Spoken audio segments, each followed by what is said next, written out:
Dahil sa mga petisyon na paulit-ulit lang, mga tangang kalaban ay nanganalang. Pati ang latang vlogger ay paulit-ulit lang, ibugaw mo na lang kaya ang mga langaw.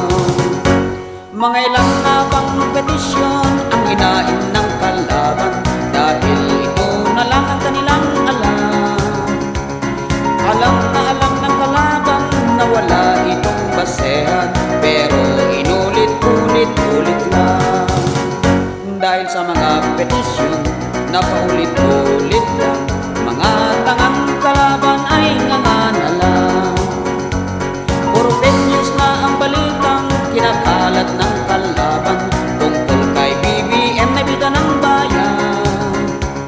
Di daw ito nagbayad ng kanyang deficiency, hinanap niyo kasi sa RTC.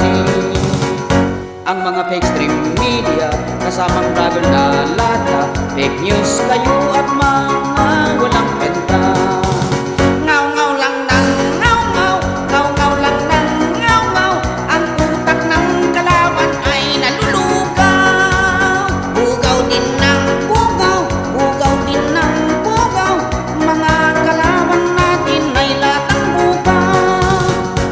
Sa kabila ng paninira ng mga fake stream media at mga vlogger na latang katungaw, di natitinag ang ating bida, lumalakas lalo sa kalsada, ang karaban lalong dinadagsa. Dahil sa mga petisyon na paulit-ulit lang,